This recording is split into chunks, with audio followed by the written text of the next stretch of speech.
everyone. Welcome back to Midnight Therapy. I'm your host, Kat Matthews, the one and only. This is going to be a maybe shorter. I'm aiming to do it a little shorter, but sometimes I get carried away. It's going to be a shorter episode about something very special that's happening this weekend that some of you watching know about very well, and some of you have never heard of it and probably never would have unless you are, from Northeast Pennsylvania or a rural town in or city in Italy.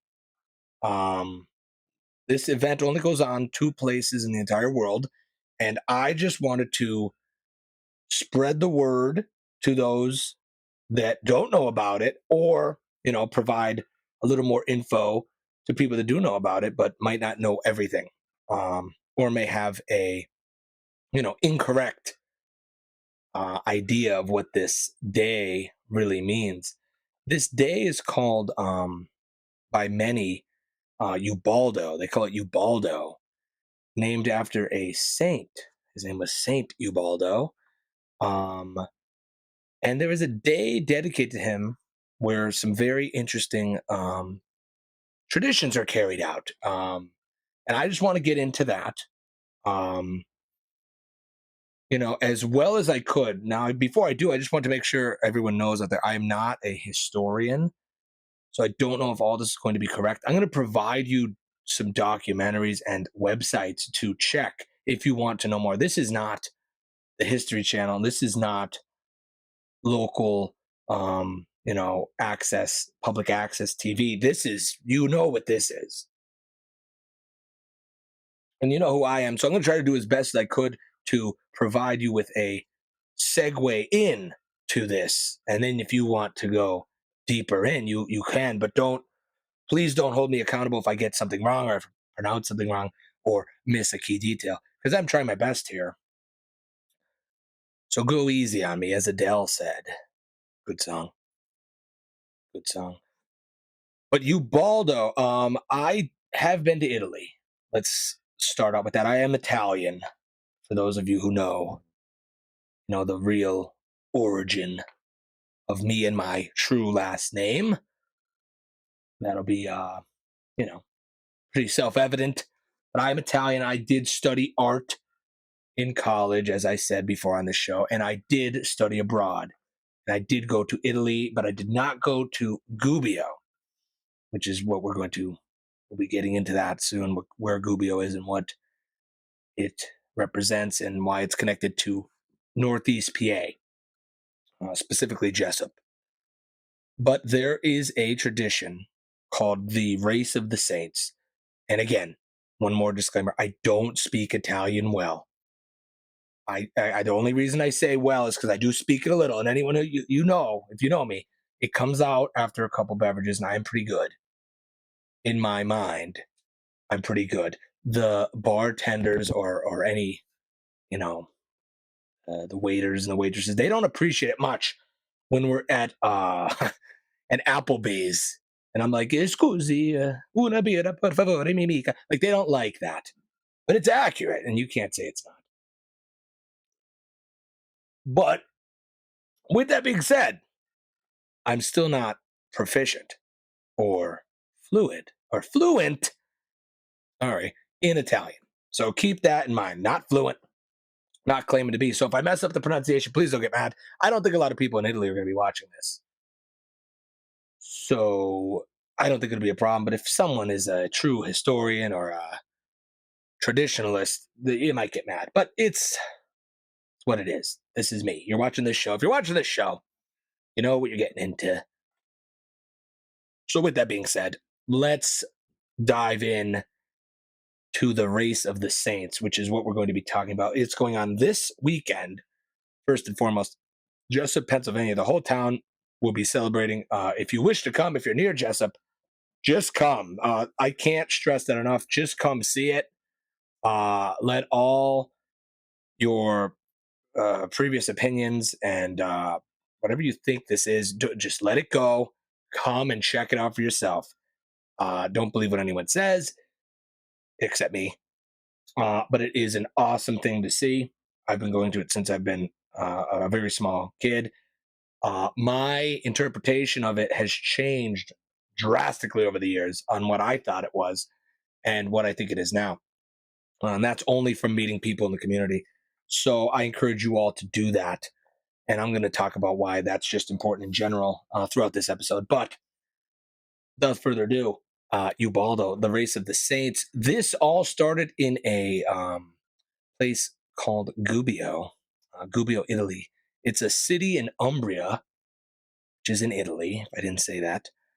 And it's like an old town, like a lot of Italy is. It's a lot of old towns. If you've ever been there, besides Rome and Florence, and a few others, of course, it's kind of like the touristy ones. It's kind of just like a countryside, a beautiful, untouched countryside. That's why Italy is one of the biggest tourist attractions on the earth. Italy is a beautiful place. If you haven't gone, you simply must go. The food is insane. The sights are insane. The architecture, the art, everything is truly beautiful. Highly recommend it. But like many of these towns, very old history, older than we can really fathom here in America. Um, our ancestors go back, maybe, I don't know, at best 1700s, 1600s. This is going like BC. This is ancient. This is Europe. This is the old world. So the things over there that haven't been touched and are preserved are insane. The architecture and just the spirit of that place, of places over there, is insane. Now I've never been to Gubbio. It's on the bucket list. I plan on going next year for sure. But I am going by what people have told me, and I can't stress how much importance they put on the spiritual feeling of community that Gubbio brings to them whenever they go. They're very sad to leave, always. So it starts with Gubbio, and there is sort of a thing going on in the past. Now, again, I'm not a historian, but the church was sort of acting as the government and also the military at that time. Not every small city, state, and city and town had what we have today, like official government and like Congress and military. Sometimes the church was leading all of that. And that was kind of what was going on with this bishop, Ubaldo Baldacini. Hope I said that right and got that right. But we're going to refer to him as Ubaldo and then Saint Ubaldo throughout this episode. So hopefully I don't have to say that again.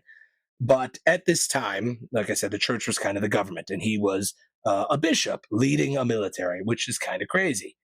And there was this German king. He had many names, but we're going to call him Barbarossa.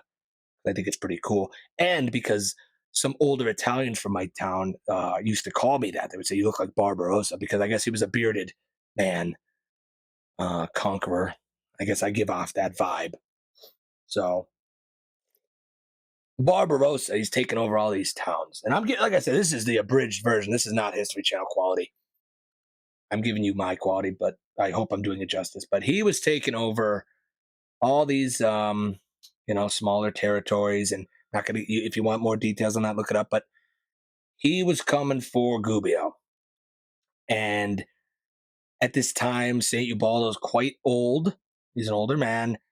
He says that he was going to go negotiate with Barbarossa, this vicious emperor that was pillaging. And a lot of people didn't believe he would be successful, but no one knows exactly what was said or done. But he negotiated peace and saved the town of Gubbio. And when he came back, the legend says he was carried, high up by the townspeople, and no one could believe that he was coming back alive and that he had news of peace. So that's where the celebration begins, was St. Ubaldo saving the town through unknown methods of peace. And they made him the patron saint of Gubbio at that point because he negotiated peace. So there's your straight up origin. This is Italy. This is hundreds of years ago, very long time ago. They thought Gubbio was doomed. He came back, saved it, becomes the patron saint of Gubbio. So then not we, but the Italian people of Gubbio start adding other saints. They add two other saints to this tradition. Now, it's worth mentioning there was this previous pagan tradition, um, race. It wasn't called the race of the saints. It was the, I'm going to try Italian here, Festa dei Ceri, which is, I think, Ceri means candles, if I'm not mistaken. And it was a pagan thing, and they would do something in the streets holding a large candle. And this was kind of the later adaptation and merging of that tradition with this new saintly tradition. So they add two other saints because of, I believe it's representing societal like status. So they add Anthony, Saint Anthony, and they add Saint George, which is the team that I belong to. At this point, I think in the past I wasn't really fully involved, but I used to do Anthony. I used to run Saint Anthony, not run, but be part of. Now I'm more of team Saint George or Saint Giorgio, San Giorgio. So that's why I have the blue on. He represents. He's in the blue. They have different colors. Saint George is in the blue, Saint Anthony in the black, and Saint Ubaldo in the gold or yellow. And they all represent different things. These were added, like I said, for societal class. So Saint Ubaldo was craftsmen or like stoneworkers. Anthony was farmers, and George was like merchants. And it was so that the people of the town felt, more connected with the groups. They had something to feel represented by. And then it sort of became like a race. And it's not really a race because St. Ubaldo wins every time. That's just a tradition. But they would run through the streets with these giant statues. And you got to see this. It's on my shirt here, if you can kind of see it. That's what they look like. And the saints are at the top. And they are insanely heavy. And this is over in Italy. So keep this in mind. And this is hundreds of years ago. That's how the tradition began. I gave you the very origin, and now we're kind of getting into it becoming more organized and what goes on. So people from those social, status, those economic, societal, where they felt comfortable with team they wanted to be on, they would form and run carrying these massive statues. Now they weigh 800 to 900 pounds, if I'm not mistaken, and they're very heavy, and the terrain is very crazy. Like you're running up hills and mountains on cobblestone roads and dirt roads through the woods, around corners. It's dangerous.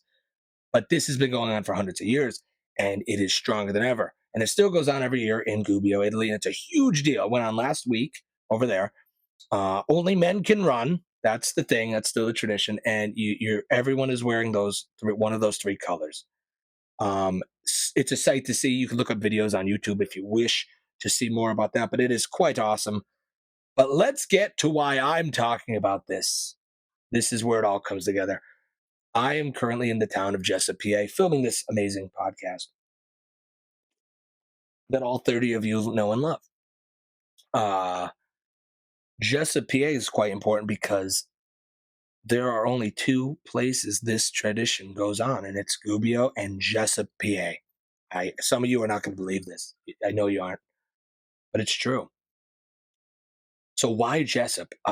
Essentially, the immigrants from Italy, when times were getting tough over in Italy, let's say turn of the century, it's 1900 or so, let's say, a lot of people from Italy were coming over to the United States, and a lot of Italians looking for jobs settled in this Northeast area because of the coal. There was a lot of coal mining, and that's a very tough job to get into. Not good, hard job, backbreaking, long hours, black lung, a lot of the bad stuff. But they did what they had to do. And they came over and they noticed that the mountainous region of, Jessup and other areas, but mostly Jessup, looked a lot like Gubbio, and they settled here for that and many other reasons. Like I said, jobs and familiarity of where they came from. And they started doing the tradition that they did back home in here in the New World in Jessup, and it was awesome. And they did it for a few years, and then the kids of the first gen immigrants lost interest and moved away. to bigger cities to not coal mine. They didn't want a coal mine really, so they went on to bigger and better things, and the tradition kind of died and it stopped. But then in 1977, and see, this is why I'm trying to get all these historical dates right. I hope I'm right. 1977, the tradition came back in Jessup, PA, and ever since then, it's been going on every year. Uh, so we have our own set of statues, and we run with them through the streets of Jessup. Everything's blocked off. Thousands of people come. They wear the shirts. They represent a team, and there's runners for every team that run and carry these very heavy statues through the streets. And you can come see it this Saturday, and it is something to be seen. Unless you can get to Italy, which I highly recommend. That's the best. But if the second best, if you're in America, it's the best thing to come see. And even if you have seen it before, you might not have had an appreciation for it like you should have. You should come for the tradition and really let it, soak it all in, because it is quite amazing that this only goes on two places in the world. Without getting into too much detail, Gubbio made Jessup a sister city, so they're the official sister city. Jessup is the official sister city of Gubbio, so that is pretty cool. There are a lot of similar things. We have a fountain that's the same. We have the same exact statues. We have religious relics from Italy. A lot of people from Italy come to watch the race here. It is quite a big deal. And there are festivities that go on all week or 2 weeks before. Very fun stuff. You can really dive in to the culture here, and there is such a community here that is preserving it, which I never knew of when I was younger, because I think a lot of people have preconceived notions about this festival, because I think they look at it as something not what it is. There's also a carnival that goes with this. There's a carnival in town. The whole town is like a fun fest. But I think people think it's like the carnival and it's like, oh, it's just Americans, being silly and, drinking. But that is the furthest thing from the truth. And when I was younger, that's what I thought. I was like, oh, it's just a carnival. Me and my friends are going to go. We're going to ride the Twister and get sick. Little side note, not to derail the conversation here, but I remember we would bring like goldfish over to the carnies that we won at the other booth, and we'd like, hey, would you eat this goldfish? And he'd be like, yeah, and he would eat it, and then we would like kept upping it. We put ketchup on it. We would like put ketchup on it and say, hey, would you eat it now? And he'd be like, no, I'll eat it for $3, and we would find our parents and like beg them, like, can we please have $1 and chip in, and we'd get them to eat it, and it would be the best thing ever. We were probably like 8, no, maybe 10 at the time. Who knows? Shout out to Eric, he knows. But that's what we thought it was when we were younger. Of course, when you're young, you don't know. But even into my end of high school, early college, I still didn't know how cool this tradition is and why young people should get involved and why anyone should just learn about it, participate in it, and maybe even get up enough interest to go over to Italy and see the original version of it, because it is something to see and it is awesome. Gubbio, there's like 200,000 people that come to it. Jessup, like 25,000. So it's not too crazy. It's not as crazy as it is over there, but it is so worth seeing. Dangerous. It's a dangerous thing. Thank you for all the runners who do it.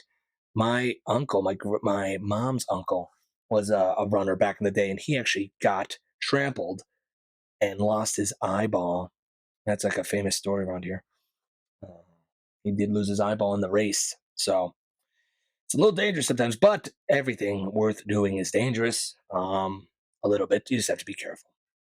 But it really is an inspiring thing, and I think it brings interesting culture that I think only people like you, I'm talking to you, you know who you are, can keep going. Like these people, like I can't stress enough how cool it is that there's people in this small town community keeping this tradition alive, from hundreds of years ago, and they really are doing, an immensely important thing for the community, because without this there's nothing. Without tradition, without culture, without passing a torch on to the next, there's nothing. I'm telling you, you don't want to lose culture, you don't want to lose tradition. You always want to keep these things going. Because if you don't, it'll just die off like it did the first time, if you remember when I said in the turn of the century. But we were going strong. I think it's stronger than ever. I think this year is going to be insane. I would highly recommend anyone, if you're around the area watching this, to show up, come by, maybe put a shirt on, maybe talk to some runners, talk to some people, get involved. The week before, like this week, is so fun. I've had so much fun um, already. I can't wait for this weekend. But the race does go on in Jessup, Pennsylvania. It's the only other place other than Gubbio, Italy. Highly recommend you come out for this. Um, this is really a good one. I can't stress it. Like it's exciting. There's so much tradition and culture that goes into this that you have to watch. It's a whole day thing. You can watch it from different angles. They stop and they start again, so you could travel with them down the streets and up the streets. And it is so fun. And of course, there are some parties, but that's not what it's about. That is a side part of it all. Um, there are many other traditions in this area that are just a little silly, and this one I don't think deserves to be clumped up with them. Like this is not the troop cow flop, if you know what that is, and if you don't, it's like a there's like squares in the mud, and a cow gets released in a town called Troop or Throop. That's how it's spelled, but we say Troop, and people there talk different. They talk like it's like an Einen accent. And if you're not from this area, you have no idea what I'm saying. But they'll say like couple two tree and all that. Nothing against that. I'm just trying to help you identify where troop is. But the cow flop, like there's these squares on the ground. You bet on a square and they release this cow after they fed it all day and it shits. And wherever it shits, if it lands on your spot, like bingo or battleship or something, you win. It's like battle shit. They call it battle shit. They don't, but it's called the cow flop. And then there's also is like the Pittston Tomato Festival. Everybody jumps in a big pool of tomatoes and smushes them up, throws them, pelts each other with tomatoes all day. Nothing against those two. Nothing against Pittston Tomato Fest, and nothing against the Troop Cow Flop. It's just this is way different. This is actually a legitimate, somewhat sacred, I would say, even event that has deep roots and tradition, and it's not just a drunk fest or like a party fest. It is actually a tradition worth carrying on, and I never knew that when I was younger, and I want you to know that now. And I want you to come out. I want you to run. If you would like, we always need runners. There's always a need for runners, and it's fun to get involved. I think it's better to just get involved fully, even if you don't run. Come out, meet the runners, talk to them, do stuff, get involved, feel wanted, feel part of a community. It's good. You don't want to just exile yourself away from all that because you're missing out on a lot of fun. And this is one of the funnest things to do. I'd say it's the funnest thing to do this weekend if you're in Northeast PA. The local dive bars they won't miss you. Maybe take a break and come to this. I would.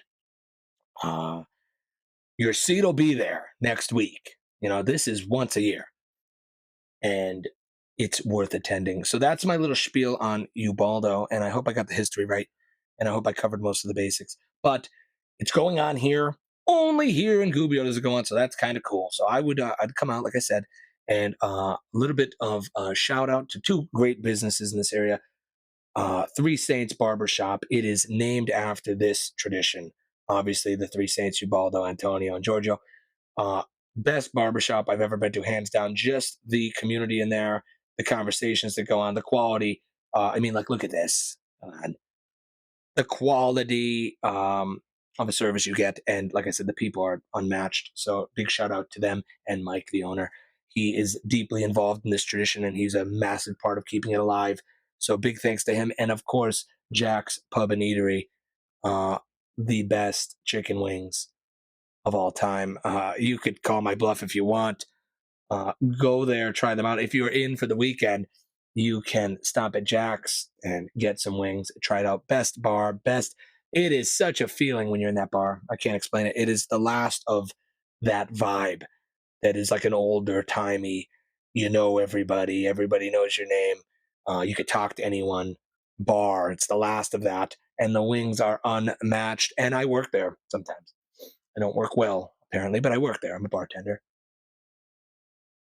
I'm off this week though, so you won't catch me there. On that side of the bar, I'll be on the other side of the bar, which I'm better at. I am better at the other side of the bar.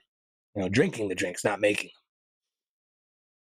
But yeah, big shout out to Three Saints Barbershop and Jack's Pub and Eatery. Thank you for everything you do. I made a St. George print, original piece of artwork, and I made prints of it for this occasion. I'll post a picture of it probably right here uh, in the editing section. It's probably there right now. Probably looks cool. It's not really there as I'm speaking. But yeah, they sold a lot of those prints for me. So thank you for helping me out and being a part of the tradition and this festival and the festivities that go along with it. And without you, it wouldn't be here. So thank you. And I'm trying to do my part. It's not much. Don't get a lot of viewers on the show, but I do want to bring the attention to this cool tradition that is Ubaldo. To all of you out there, whether you are from here and have been or have heard of it, or if you've never heard of it at all and you are very confused by everything I said on this episode. But just want to do a quick Ubaldo shout out. I will be there all weekend. I'll definitely be there Saturday for the race. I hope you're there too.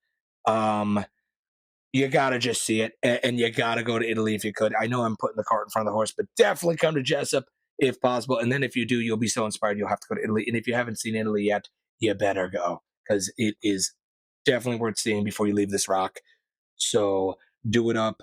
Huge shout out, like I said, Three Saints Barbershop, Jack's Pub and Eatery, St. Ubaldo and the St. Ubaldo Society, Gubbio, Italy, Jessup, Pennsylvania. Please keep culture alive. Only you can do it. Stay curious, my friends. Good night.